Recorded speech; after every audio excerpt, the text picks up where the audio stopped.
Estamos de volta com o CFE. Com muitos desafios pela frente, o Sindirest anunciou a sua nova gestão. Moraes Neto foi o convidado desta semana para o nosso Em Questão, que você acompanha agora.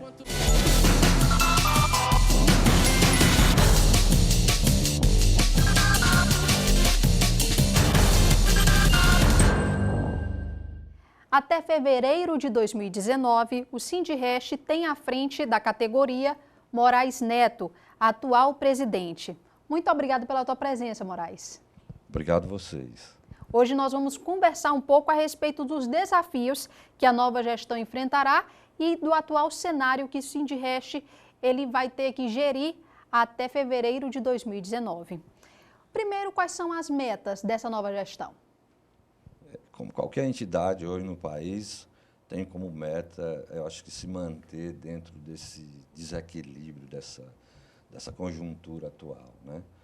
E nós sempre tivemos como meta no Sindirest a formalização do setor, de um modo geral, que ainda hoje tem muita dificuldade, e a aglomeração das empresas para que haja um melhor desenvolvimento do setor. Você começou citando já a questão da atual conjuntura. A gente sabe que a crise mundial ela tem impactado também o setor de bares, restaurantes e afins devido à questão do incremento, aumento no valor dos insumos. De que forma vocês já estão se organizando para essa questão? De que forma tem impactado o setor? Esse momento de grande confusão econômica e de inflação muito alta e de uma competição muito forte. Hoje existe uma enormidade de empresas e as pessoas saem do mercado e vão para a gastronomia de um modo geral, né? Para o segmento de bares e restaurantes e similares. Isso tem causado um grande transtorno. O desafio é tentar manter e orientar toda a rede que faça a coisa correta, com muita prudência, e que tente se salvar nessa situação toda, porque não é nenhum exagero, é tentar realmente se salvar nessa situação, nesse período de tanta turbulência. E, diante desse cenário, o turismo ele tem sido a salvação desse momento? Sim, claro. Eu particularmente entendo também a visão de várias pessoas do Sindirest, que o turismo para o Ceará e para o Nordeste, de um modo geral, especialmente o Ceará, que não dispõe de outra atividade que tenha um futuro longo, esse é meu entendimento, que o turismo é a única saída, o único caminho para o Ceará. Não existe outra forma. Nós não temos grandes recursos naturais, ou quase nenhum. Nós não temos um parque industrial, nem a condição de ter um parque industrial por setores climáticos e outros setores que possa viabilizar o Estado. Então, o Estado ele vive basicamente de serviço.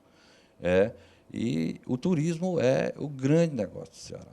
Infelizmente, ainda não se enxergou, não se tomou as devidas medidas para que a gente tenha um turismo mais firme, mais forte. O Ceará recebe um número hoje bem considerável do turismo nacional, mas o turismo internacional ainda não chegou aqui para nós. O número é insignificante quando comparado com outros destinos turísticos do Brasil ou do mundo mesmo. Nós temos uma costa fantástica, nós temos sol 360 dias por ano, vamos botar 4 sem sol, porque às vezes acontece mesmo isso, né? Mas quando acontece não é nem o dia inteiro, né? Porque como hoje, como vários dias chove pela manhã, mas quando é meio-dia o sol já está aí, uma maravilha. Mas isso ainda acho que não houve uma consciência ainda completa do governo, ou dos governos, e também da própria população, de modo geral, porque nós deixamos muito a desejar em saneamento básico, em infraestrutura do modo geral, e principalmente agora, nesse momento, a questão de violência tem atrapalhado bastante, né?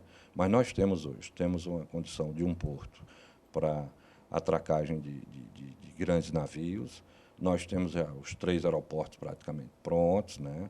E com a possibilidade de grande expansão aí com essa vinda do hub da TAM, que se Deus quiser vai vir, vai ser um incremento muito bom para a gente. E esse é o único caminho que eu vejo para o Estado do Ceará, é o turismo, né? Porque o restante, o serviço a gente já faz quase todo. Indústria para a gente não vai ser uma coisa tão fácil de se realizar. No caso da agropecuária, da pecuária do modo geral, nós não temos condição. Da agropecuária, nós tivemos um grande avanço em áreas irrigáveis, tivemos o sucesso aí, há pouco tempo atrás, da floricultura, mas quando a gente pega um período que é normal aqui no Nordeste, principalmente aqui no Ceará, um período de estiagem tão longa, se inviabiliza tudo que foi feito em virtude de questões climáticas. Você falou bem da questão de serviços, que temos um grande potencial. Para o pessoal de casa entender bem esse nosso potencial, quantos estabelecimentos a categoria possui no momento no Estado? Olha, é impressionante como a gente não tem esse dado, por mais que a gente tente. O que é que ocorre? Nós já fizemos, inclusive, estima-se algo como 22 mil estabelecimentos, mas nós não temos essa base concreta, em virtude de que muitas empresas mudam. Elas começam com uma atividade e mudam para bares e restaurantes ou similares. Se você for no interior do estado e no litoral, você vai ver muitas que têm e que começaram como mercadinhos, aquela coisa toda, e que incorporaram a história, começam com pousadas e ficam com bares e restaurantes, ou vice-versa, né? Começam com uma pequena barraca, um pequeno e depois se tornam uma pousada, até um hotel. E no que diz respeito às questões jurídicas, quais são os avanços que o setor tem apresentado aos seus sindicalizados? A questão jurídica é uma questão crucial, né? Porque hoje o setor, como grande empregador e também ainda como um setor que não tem as horários definidos, aquela de funcionamento de todas as casas, diferentemente do comércio. O comércio funciona como um reloginho, ele funciona de segunda a sexta, de um determinado horário, até 18, 20 horas, os comércios fora de shopping center. O shopping center tem religiosamente aqueles mesmos horários. Já bares e restaurantes, alguns iniciam com café da manhã, começam às 5 horas, e outros são os bares que vão até às 6 horas da manhã. Então, tem toda essa dificuldade de você definir aquela coisa toda, principalmente com as escalas de revezamento e os horários, que causou até uma polêmica aí. Uma das escalas, ultimamente, quando o Ministério do Trabalho e Emprego entendeu, através de uma norma técnica, que nós somos comércio em geral, quando, na realidade, nós temos categoria própria, legislação própria. É uma legislação já definida desde 1949, que define que a gente tem os nossos horários, temos as nossas escalas, temos o nosso formato C. Mas foi entendido assim, nós tivemos que reverter essa história.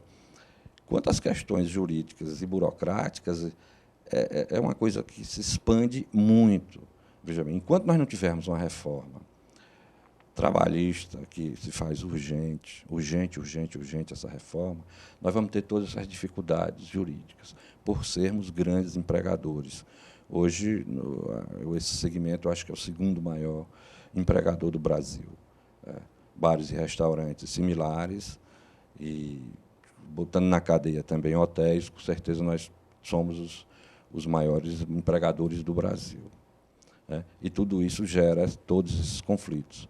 Quando você tem um grande número de empregados com horários tão diferenciados, tem constantes conflitos. E, infelizmente, não se fez ainda, e parece que não querem fazer. O legislativo, acho que dificulta, não sei o que é que acontece, os próprios sindicatos não conseguem fazer uma reforma que dê para se adequar. Todos os países do mundo, praticamente, já resolveram essas questões. Nós ainda estamos engatinhando de luta sindical, como se estivesse ainda no século XIX, aquela coisa toda. Quando hoje o diálogo se estabelece com muita facilidade, nós estamos aqui brigando por bobagem, porque pode ser horista, como é a diferença de horista para aquilo, não pode trabalhar assim, não pode trabalhar assado, não pode compensar isso, não pode compensar aquilo, porque o Ministério do Trabalho e Emprego adota uma coisa, a Justiça do Trabalho já tem outra coisa, a Justiça do Trabalho é uma outra coisa exclusiva do Brasil. Não existe. Existe hoje uma demanda incrível na Justiça do Trabalho por coisas que poderiam ser resolvidas entre os próprios sindicatos, ou entre um juiz arbitral fácil. Nós temos um custo absurdo na Justiça do Trabalho, com a Justiça do Trabalho no Brasil, e uma coisa que não se resolve, só cresce, só cresce, só cresce. Então, é uma justiça que está gerando conflito. Ela não está resolvendo conflito, ela gera conflitos. Outra questão que tem ganhado destaque na mídia recentemente é a questão do aluguel das cadeiras. Como é que o Sindireste se posiciona em relação a isso, especificamente no que diz ali respeito àquela área da Prato Futuro? Recentemente, o sindicato, e juntamente com a associação, solicitaram ao PROCON e foram muito bem atendidos lá pela doutora Cláudia, pela coordenadora do PROCON, e foi feito um acordo, digamos assim, para que se estabelecesse como seria aquele uso, né? Porque as pessoas têm entendimentos diferenciados, e ficou bem definido que a cadeira de praia, daquela cadeira que você vai para tomar seu banho de sol, aquela coisa toda, ela pode ser locada e deve ser locada. A exigência é que seja claramente sinalizado para o consumidor que aquele é um serviço à parte, é um serviço diferenciado. Você falava anteriormente da questão do número de trabalhadores que o setor possui. Isso representa também uma grande rotatividade no setor ou não? É enorme a rotatividade. O turnover é constante em bares e restaurantes. Muita gente tem hoje dificuldade de contratar e, mesmo assim, quando contrata, não consegue fazer com que aquele pessoal sejam lá. Outra coisa que dá para se criticar diretamente aos poderes é essa coisa. Não se definiu ainda bem essa reforma, e nem vai se definir nunca. A remuneração hoje é pequena para o trabalhador, eu entendo assim, mas ela não é tão pequena para o empregador. E existem várias coisas que não se estuda e não se fala claramente, que hoje o trabalhador, muitas vezes desinformado, ele opta por deixar o emprego, ser posto para fora, para fazer jus àquela multa, né? Ou receber aquela multa, que é uma penalidade, que ninguém o setor não quer estar constantemente demitindo, porque é muito caro demitir, e tão caro quanto demitir é contratar. Mas acontece isso, a situação de trabalho muitas vezes se torna insuportável, né? E isso ocorre com uma determinada frequência, e, portanto, essa rotatividade tão grande de mão de obra. O que seria, então, importante que fosse feito para sistemar melhor essa situação? Eu acho que humanizar ainda mais, ou humanizar as relações de trabalho de um modo geral, né? O que está acontecendo hoje é que não existe uma definição. Existe uma coisa em que todos são absolutos e isso dificulta muito. E quais são os principais avanços que a categoria, que o sindicato pretende ainda alcançar durante este ano? Quais são as principais metas? Além da questão da formalização, como você bem já colocou no começo. Eu vou insistir aqui novamente. O grande desafio do setor é se manter com essa carga tributária absurda, com esse problema de quem é grande empregador hoje tem, que são custos altíssimos, e com essa rotatividade também, e se manter, né, nesse momento de tanta competição e com a inflação tão alta e com essa retração de consumo todo. Esse equilíbrio é o grande desafio do sindicato e de todo o setor.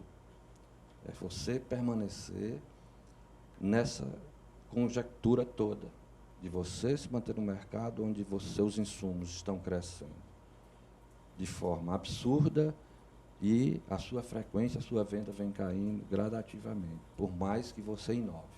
Esse é o grande desafio. E mesmo dentro desse cenário de crise, a autoestação ela foi positiva? Sim, a autoestação é sempre positiva, né? Você passa a ter um consumidor que vem e traz muita coisa para o Ceará, ou para o Ceará, para o Nordeste, de modo geral. Ela é muito positiva. E, se Deus quiser, vai se fortalecer mais. Eu fiquei muito feliz esse ano com a autoestação, especialmente porque o Carnaval de Fortaleza se mostrou agora mais forte.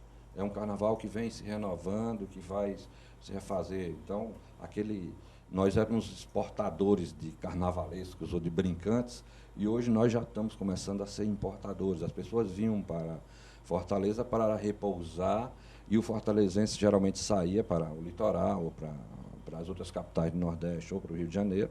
E hoje nós começamos a ter um princípio de carnaval, de rua em Fortaleza, né?